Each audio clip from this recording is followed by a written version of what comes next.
Hello everyone, subtle sound of the soul में आप सबका स्वागत है। मेरा नाम है मृणालिनी। चलिए देखते हैं कि आपको ईश्वर आज क्या मैसेज देना चाहते हैं। ये जनरल रीडिंग है, इसमें जो मैसेजेस आपको रेजोनेट करता है बस वही लीजिए। ज़रूरी नहीं है कि सारे मैसेजेस आपको रेजोनेट हों। सो ओपन माइंड रखिए, जो आपके लिए नहीं है उसे जाने दीजिए। और इनमें से कोई भी मैसेज अगर आपको रेजोनेट नहीं करता है या फिर आपको समझ में नहीं आता है तो कोई बात नहीं, आप मेरा चैनल विजिट कर सकते हैं। उसमें आपको बहुत सारे और भी वीडियोस मिल जाएंगे और रीडिंग्स मिल जाएंगी। और फिर भी अगर आप संतुष्ट नहीं हैं तो आप नए वीडियोस का इंतज़ार कर सकते हैं अपलोड होने तक। नई रीडिंग के साथ मैं आऊँगी, जो आपको रेजोनेट होता है तो अच्छी बात है। जेंडर स्पेसिफिक मैसेजेस नहीं है, टाइमलेस रीडिंग्स हैं। तो आपको जब रेजोनेट करता है तो वो आपके लिए है, आप क्लेम कर सकते हैं।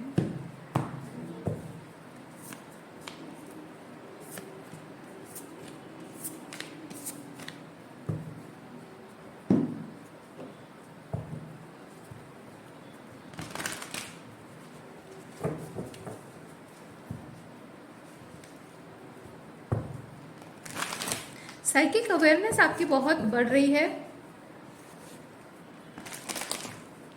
और जैसे जैसे आपकी अवेयरनेस बढ़ती जा रही है उतना आप अबंडेंस की तरफ आगे बढ़ रहे हैं। क्योंकि 3D रियलिटी में आपको अबंडेंस नहीं दिख रहा है। 3D रियलिटी में बहुत एडवर्स सिचुएशन आपको दिख रहा है। कुछ अच्छा होता हुआ ग्रोथ का कोई भी संकेत आपको नज़र नहीं आ रहा है 3D रियलिटी में। लेकिन जैसे जैसे आपकी साइकिक अवेयरनेस बढ़ती जा रही है, आप उस अबंडेंस को स्पिरिचुअली महसूस कर पा रहे हैं। और जो भी माध्यम से वो अबंडेंस आपकी रियलिटी में मैनिफेस्ट होना है, वो माध्यम आपको आपकी क्रिएटिविटी, मतलब वो माध्यम आपकी क्रिएटिविटी है। और उसी क्रिएटिव आइडिया के थ्रू, उस क्रिएटिव माध्यम के थ्रू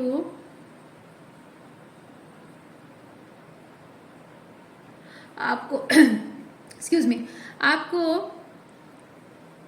फाइनेंशियल अबंडेंस भी मिलने वाली है, स्पिरिचुअल ग्रोथ भी मिलने वाली है, फाइनेंशियल अबंडेंस भी मिलने वाली है।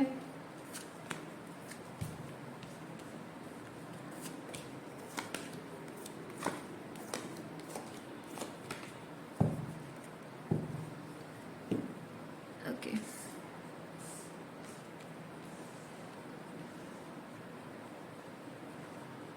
कुछ कार्मिक एंटेंगलमेंट्स हैं जो आपके इस विजन को ग्रोथ होने नहीं दे रही हैं।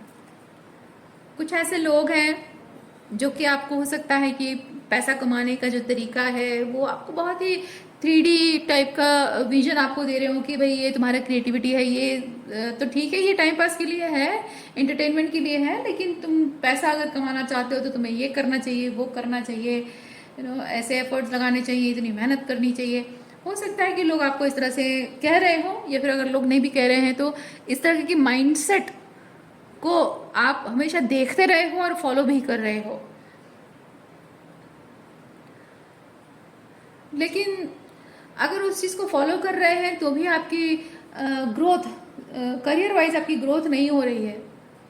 और आपको शायद ये चीज़ लग रहा है कि मैं मेहनत तो वही कर रहा हूँ, इतनी मेहनत कर रहा हूँ, जो तरीका मुझे बताया गया है कि इस तरीके से काम करने से पैसा मिलता है, ग्रोथ होता है, वो तो हो नहीं रहा है। यानी कि शायद मुझ में ही कोई कमी है, ऐसा सोच रहे हो, पर ऐसा है नहीं। और ये जो सोच है ना, वो धीरे धीरे पावरफुल होती जा रही है, क्योंकि आप जितना मेहनत करते जा रहे हो, साल दर साल बीतते जा रहे हैं, आपको रियलाइज हो रहा है कि आपकी ग्रोथ तो हो ही नहीं रही है। और धीरे धीरे वो विश्वास आपके मन में बली होता जा रहा है, पावरफुल होता जा रहा है कि मैं शायद इस चीज़ के लायक नहीं हूँ, शायद मैं डिजर्व नहीं करता हूँ, शायद मैं वर्दी नहीं हूँ, इस तरह की थॉट आपके अंदर आ रही है। और उसकी वजह से ये हो रहा है कि आप अपनी सेक्रेट फेमिनिन एनर्जी जो है उसके साथ, यानी अपनी क्रिएटिविटी जो है, अपनी सेक्रेट फेमिनिन एनर्जी के साथ आप कनेक्ट नहीं कर पा रहे हो। लेकिन आप में बहुत सारे टैलेंट हैं, बहुत सारी क्रिएटिविटी है, जो कि आप चीज़ों को बहुत सीरियसली जो ले रहे हो, थोड़ा सा लाइट हार्टेड होकर अगर आप चीज़ों को हैंडल करो तो हो सकता है कि आप अपनी ट्रू सेल्फ से कनेक्टिविटी मतलब कनेक्टिविटी बिल्डअप कर सकें, यानी अपने ऑथेंटिक सेल्फ से, अपनी इनर चाइल्ड, जो आपकी क्रिएटिव टैलेंट्स जो आपकी इनर चाइल्ड से जुड़ी हुई हैं, आपके प्लेफुलनेस, चाइल्ड लाइक एनर्जी जो आपकी है,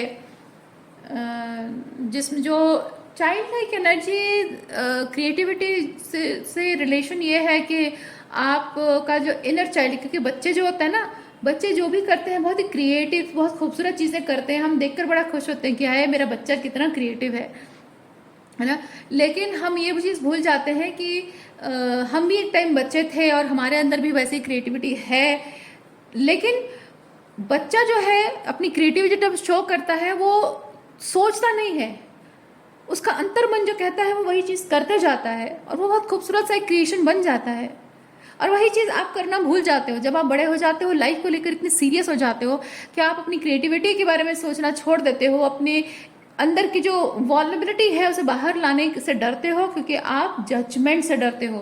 बड़े होने के बाद इंसान जजमेंट से डरने लगता है, और वो कॉमन टेंडेंसी इसलिए है क्योंकि जैसे हम बड़े होने लगते हैं तो बड़े बड़े लोग जो हमारे परिवार वाले हैं, समाज है, वो हमसे बहुत उम्मीदें रखने लगते हैं, एक्सपेक्टेशन बहुत रखने लगते हैं, और इसलिए वो जजमेंटल होते हैं और हम भी जजमेंटल हो ही जाते हैं।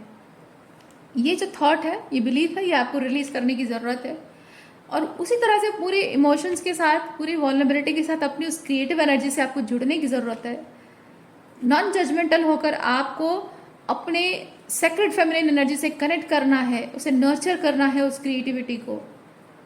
तभी जाकर आप अपने ट्रू पर्पस के साथ अलाइनमेंट में आ सकते हैं, अपनी फाइनेंशियल अबंडेंस जिसके थ्रू आएगी उससे आप कनेक्ट कर सकते हैं। इस वक्त आप बहुत फाइट कर रहे हैं, बहुत स्ट्रगल कर रहे हैं, क्योंकि आपके लाइफ में जो कुछ भी हो रहा है वो चीज़ बहुत ही अनऑर्थोडॉक्स तरीके से हो रहा है, या फिर ऐसा हो सकता है कि आपको जो करना पड़ रहा है या करने की ज़रूरत है, अगर आप अपने इंट्यूशन की सुने तो आपको कुछ ऐसा करने की ज़रूरत पड़ रही है, आपका इंट्यूशन कह रहा है कुछ ऐसा करने के लिए। जो चीज़ आप करोगे तो गॉसिप का टॉपिक बन जाओगे आप, कुछ अनऑर्थोडॉक्स चीज़ है, ओके। और वो जो अनऑर्थोडॉक्स चीज़ है उसके बारे में जाहिर सी बात है कि लोग पहले गॉसिप करते हैं, रिजल्ट देखने के बाद ही लोग कहते हैं वाह वाह वाह, मुझे तो पता था कि ये इंसान ये कर दिखाएगा और तुमने बहुत अच्छा काम किया, इसमें तो जाहिर सी बात है कि टैलेंट है, ये काम करेगा, ये करेगा, वो बाद में कहते हैं लोग। लेकिन पहले लोग गॉसिप करते हैं और चुगली करते हैं, और बाद में मतलब बोलते हैं कि नहीं ये काम नहीं हो पाएगा, ये क्यों कर रहा है ऐसे, इस तरह की नेगेटिव बातें करते हैं लोग। और वो जो जजमेंट पास किया जाएगा आपके बारे में, बातें की जाएंगी, आपकी पीठ पीछे बातें होंगी, या आपको लोग नेगेटिव बातें कहेंगे, ये सब सुनने से शायद आपको डर लग रहा है, एंड यू आर फाइटिंग, अपने आप से फाइट कर रहे हो कि मैं ये चीज़ नहीं कर सकता हूँ, लोग क्या सोचेंगे मेरे बारे में। सेल्फ जजमेंट, सेल्फ क्रिटिसिज्म बहुत है आपका।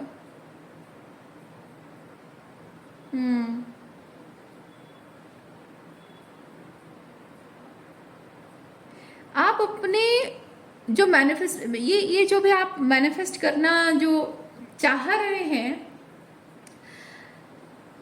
इस चीज़ की ना 3D लिमिटेशन को आप देख रहे हैं, बट एक्चुअली में आप इस चीज़ को यकीन नहीं कर पा रहे हैं कि आप भले ही इस फील्ड में नौसिखिया हैं, आपको नहीं पता है कि ये चीज़ कैसे करना है। 3D लिमिटेशन का मतलब ही यही है ना कि आप देख रहे हैं कि हाँ ऐसे ऐसे सिचुएशन है 3D में जो कि ये चीज़ पॉसिबल हो पा रहा है, ये नहीं हो पा रहा है, या फिर ऐसे ऐसे रीजंस हैं जिसकी वजह से ये हो पाएगा, वो नहीं हो पाएगा, या ये मेरी कैपेसिटी के बाहर है, या ये सिचुएशन फेवर नहीं कर रही है। तो वो जो 3D लिमिटेशन सेट हो गई हैं, आप उसके बाउंड्रीज में इतने कन्फाइंड हो गए हैं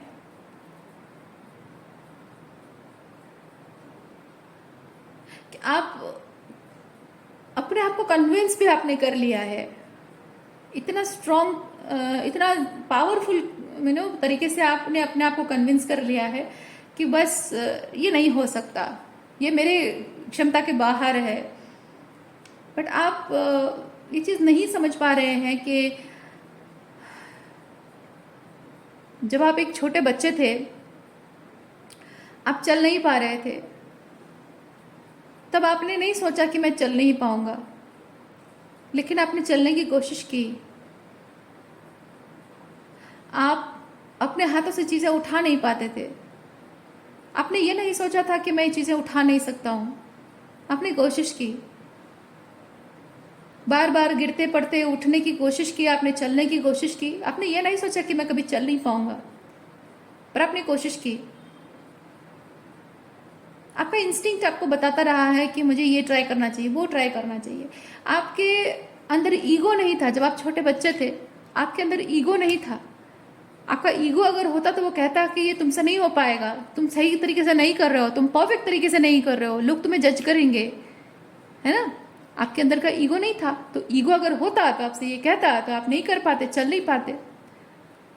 बात समझ रहे हैं? अपने इनर चाइल्ड से कनेक्ट करना कितना ज़रूरी है। आपका इनर चाइल्ड ईगो नहीं होता है। उसे ये समझ में नहीं आता है कि मैं जो कर रहा हूँ वो इम्परफेक्ट है या परफेक्ट है। और ये परफेक्शन नाम का जो चीज़ होता है, जो वर्ड होता है ना, ये बच्चों को समझ में नहीं आता है, इनर चाइल्ड को समझ में नहीं आता है। ये हम बड़े होने के बाद ईगो डेवलप होता है हमारे अंदर। सोसाइटी की जजमेंट की वजह से हम खुद को जज करने लगते हैं, और उसकी वजह से जो ईगो डेवलप होता है उसी से हम खुद को जज करते हैं कि I should look perfect, I am suppose to look perfect, I am suppose to do things in a perfect way. Perfection नाम का कोई चीज़ नहीं होता है। आपका अगर खुद का बच्चा है, तो जब वो बच्चा चलना सीखा था, आपने देखा था कि वो गिर रहा था, उसके पैर लड़खड़ा रहे थे, लेकिन आपने कभी कहा कि ओ माय गॉड ये इम्परफेक्ट है? नहीं। आपने हमेशा उसे देखा और सोचा कि वो जैसा भी है परफेक्ट है, यार कितना क्यूट है, कितना परफेक्ट है। यस, आप भी वैसे ही जो भी कर रहे हो, जैसे भी कर रहे हो, लड़खड़ा भले ही रहे हो, बार बार गिर भी रहे हो, फिर भी आप अपने आप में परफेक्ट हो। आप अपने आप में जितना होना चाहिए परफेक्ट, उतने ही परफेक्ट तरीके से आप कर रहे हो। इसलिए नॉन जजमेंटल होकर आप ये विश्वास रखिए अपने अंदर कि आप जो भी कर रहे हो, जो भी करोगे आगे जाकर, सब कुछ अपने आप में परफेक्ट तरीके से ही होगा।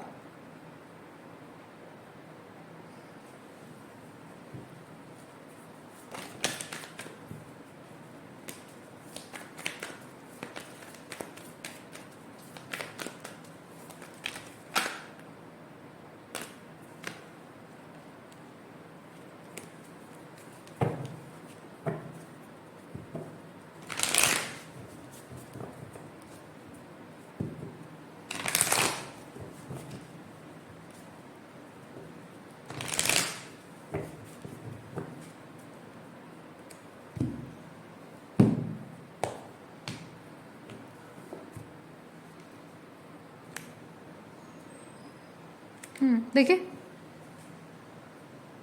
आपका जो इनर चाइल्ड है उसकी इनोसेंस खत्म हो चुकी है, क्योंकि आप जिंदगी भर इतने गिल्टी फील कराए गए हो, इतना इम्परफेक्ट, आपके अंदर हमेशा इम्परफेक्शन को दिखाया गया है, इतना गिल्टी फील कराया गया है कि आपका इनर चाइल्ड जो है ना, वो बाहर आने से डरता है।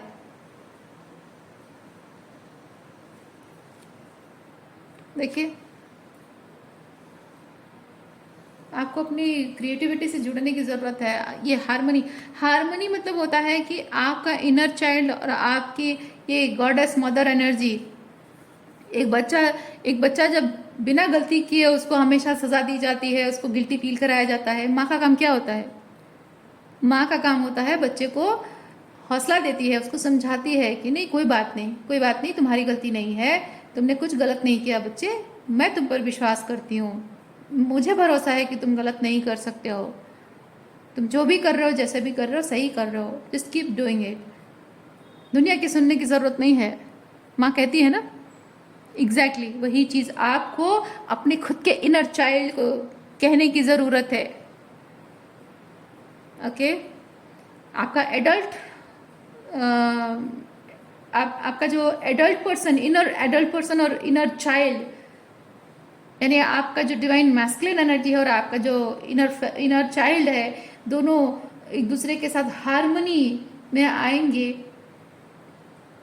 तभी जाकर आप अपने लाइफ में ये चीज़ ये जो काम है इस चीज़ को आप कर पाओगे, जो आपकी क्रिएटिविटी है उस ग्रो कर पाओगे, उसमें एक्शन ले पाओगे।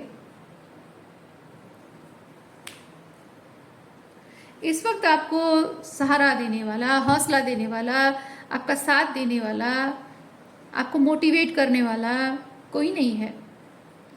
और इस वक्त कोई हो इस बात की एक्सपेक्टेशन भी आपको नहीं रखनी चाहिए, उम्मीद भी नहीं रखनी चाहिए।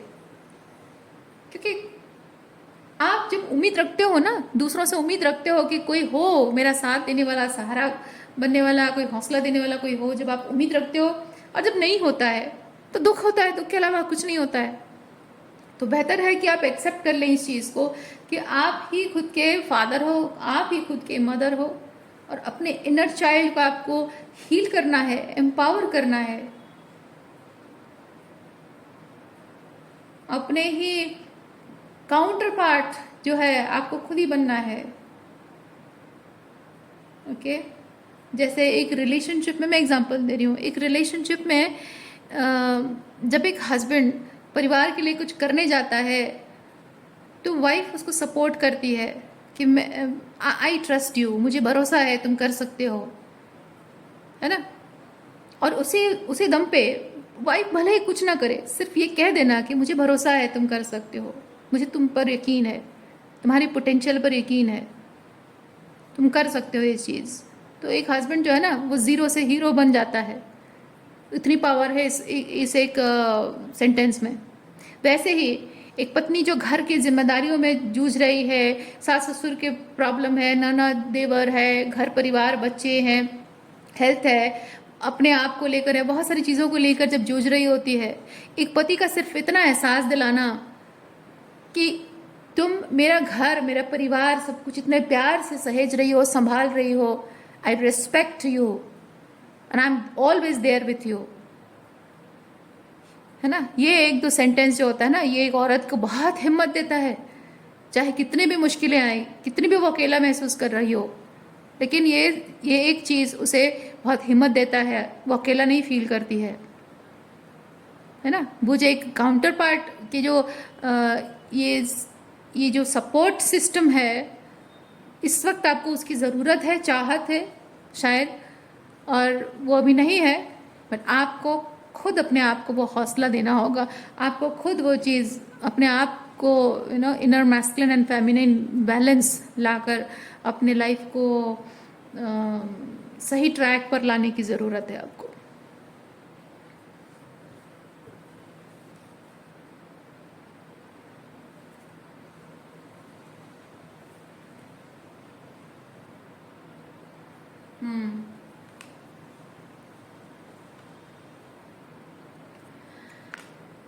इस वक्त आपकी लाइफ में अगर ये पार्टनरशिप को लेकर आप अगर अकेला फील कर रहे हैं और आपके लाइफ में कोई ऐसा नहीं है जो हस्बैंड वाइफ वाली एनर्जी को जो मैंने एक्सप्लेन किया, इस तरह की एनर्जी, इस तरह का पर्सन कोई आपकी लाइफ में अगर नहीं है, उसका कारण ये है कि आप अपने ट्रू सेल्फ में अलाइनमेंट में नहीं थे। ये आपकी इनर फेमिनिन एनर्जी है और ये आपका मैस्कुलिन एनर्जी है। इनर मैस्कुलिन और इनर फेमिनिन जो कि एक दूसरे के साथ अलाइनमेंट में थे नहीं, इसका ध्यान इस तरफ है, इसका ध्यान इस तरफ है।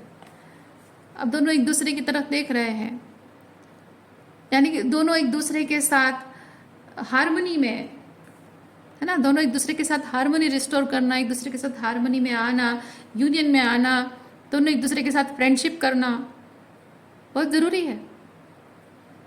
जो कि आपके रिलेशनशिप अगर पास्ट में था तो वो पहले उसमें ये चीज़ नहीं थी। रिलेशनशिप में सिर्फ एक पुरुष और महिला, है ना, एक मेल और फीमेल थे, लेकिन उसमें सिर्फ एक ह्यूमन बीइंग, ये एक ह्यूमन बीइंग है, ये एक ह्यूमन बीइंग है, और दोनों के बीच में दोस्ती है, ये चीज़ तो था ही नहीं कभी, है ना। रिलेशनशिप में जब ये होता है ना, ध्यान इस चीज़ का रहता है कि वो एक मर्द है और he suppose to do this and that, और वो एक औरत है, she suppose to do this and that. सारा गोलमाल यहीं पे होता है कि मर्दों को हाई पेडेस्टल पे बिठाया जाता है, मर्द होने के पेडेस्टल पे, औरत को औरत होने के पेडेस्टल पे बिठाया जाता है, और एक दूसरे को जज किया जाता है। सोसाइटी जज करती है और हम भी रिश्तों में जज करने लगते हैं एक दूसरे को। वहीं पे सारा गंडगोल होता है। तो प्रॉब्लम ये है, आपके रिश्ते में आप दोनों एक दूसरे को मर्द और औरत की तरह नहीं देखो। एक ह्यूमन बीइंग, ये एक ह्यूमन बीइंग है, और दोनों के बीच सबसे पहले यहाँ दोस्ती होनी बहुत जरूरी है। जब दोनों एक दूसरे से दोस्ती करोगे विदाउट एनी जजमेंट, है ना, क्योंकि जेंडर भी एक तरह से जजमेंट क्रिएट कर देता, वो औरत है ना तो एटसेट्रा कंडीशन है, वो मर्द है ना एटसेट्रा कंडीशन है। नहीं, पहले दोस्त बनो, एक दूसरे के दोस्त बनो, आप एक ह्यूमन बीइंग हो। पहले दोस्ती करोगे, दोस्ती करने के बाद एक दूसरे को जितने डीपर लेवल पे जानोगे, जितनी गहराई से जानोगे, आप दोनों की दोस्ती बढ़ती जाएगी और आप दोनों के बीच में एक हार्मोनियस रिलेशनशिप होगा, है ना, वो ज़रूरी है। और जब रिलेशनशिप में हार्मनी आ जाती है तो ज़िंदगी की गाड़ी, रिलेशनशिप की गाड़ी आगे बढ़ती है सही तरीके से, जो कि पहले आपके रिलेशनशिप में नहीं था, क्योंकि तब कंडीशंस थे और बहुत सारी एक्सपेक्टेशंस थी, उम्मीदें थी। वो बैलेंस रिस्टोर होना बहुत ज़रूरी है। ओके, सो आज के लिए इतना ही है। उम्मीद करती हूँ इस रीडिंग से आपको कुछ क्लैरिटी मिली हो। मैं आपको नेक्स्ट रीडिंग में मिलकर अपना ख्याल रखिए। बाय।